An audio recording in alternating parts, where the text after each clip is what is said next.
Hi, ഞാനിപ്പോൾ നിൽക്കുന്നതെന്ന് പറഞ്ഞിട്ടുണ്ടെങ്കിൽ മുനിസിപ്പൽ ബസ് സ്റ്റാൻഡിന്റെ മുന്നിലുള്ള കടകൾക്ക് അവിടെയാണ് കേട്ടോ. ഇവിടെയുള്ള കടകൾക്കൊന്നും പ്രോപ്പർ ആയിട്ടുള്ള ഒരു എൻട്രൻസ് ഇല്ല. ഈ ഭാഗത്തേക്കൊക്കെ നോക്കുകയാണെങ്കിൽ ഗ്രില്ല് വെച്ച് അടച്ചിരിക്കുകയാണ്. പിന്നെ അവിടെ കോർപ്പറേഷന്റെ ഭാഗമായിട്ട് അവിടെ പ്രോഗ്രാമുകളോ കാര്യങ്ങളോ വരികയാണെങ്കിൽ അവിടെ സ്റ്റേജ് കെട്ടിയിട്ട് ഇവിടേക്കുള്ള എൻട്രൻസ് അതും അടയും. പിന്നെ ഉള്ളതെന്ന് പറഞ്ഞിട്ടുണ്ടെങ്കിൽ അപ്പുറത്തു നിന്നുള്ള ഒരു എൻട്രൻസ് ആണ്. അത് മാത്രമാണ് ഇവിടെ അവൈലബിൾ ആയിട്ടുള്ളത്. അപ്പോൾ ഇവിടെ ചെറുകിട കച്ചവടങ്ങൾ കൂടി കറക്റ്റായിട്ട് മെയിൻറ്റെയിൻ ചെയ്യുക, അതിനും ഒരു വികസിക്കാനുള്ള ഒരു സ്പേസ് കൊടുക്കുമ്പോഴാണ് ഇവിടെ യഥാർത്ഥത്തിലുള്ള ഒരു വികസനം സാധ്യമാവുക. ഇവിടെ ഇതുപോലത്തെ ചെറുകിട കച്ചവടക്കാർ ഒരു ദിവസം ഇവിടെ ജീവിക്കുന്നുണ്ടെങ്കിൽ, അവരുടെ ജീവിതം മുന്നോട്ട് പോകാനായിട്ട് അവർ ഭക്ഷണം കഴിക്കുന്നുണ്ടെങ്കിൽ അതിൻ്റെ ഭാഗമായിട്ട് ഗവൺമെന്റിലേക്ക് ടാക്സ് എത്തുന്നുണ്ട്. അപ്പോൾ ചെറുകിട കച്ചവടക്കാര് എന്ന് പറയുന്നത് മറ്റൊരു രീതിയിൽ ഗവൺമെന്റിനും വികസിക്കാൻ കഴിയുന്ന ഒരു സ്പേസ് ആണ്.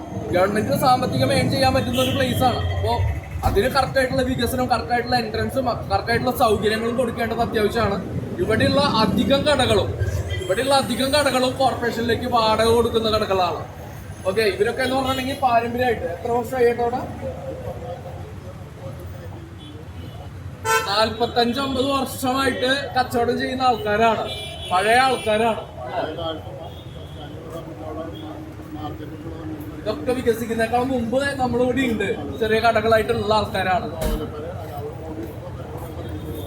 ഇത് ഗവൺമെന്റിന്റെ കൂടി ആവശ്യമാണ്, ഇവിടുത്തെ ജനത്തിന്റെ കൂടി ആവശ്യമാണ് ചെറുകിട കച്ചവടക്കാർക്ക് കച്ചവടം ഉണ്ടാക്കി കൊടുക്കുക എന്ന് പറയുന്നത്.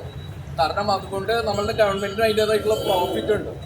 അപ്പോൾ വികസനം എന്ന് പറയുന്നത് എല്ലാ ആൾക്കാർക്കും ജീവിതം വികസിപ്പിക്കാനുള്ള ഒരു വികസനം കൂടി ഇവിടെ അവൈലബിൾ ആവേണ്ടതുണ്ട്. കോർപ്പറേഷന്റെ പരിധിയിലേക്ക് ഇതിന്റെ ശ്രദ്ധ കേന്ദ്രീകരിക്കുന്നു.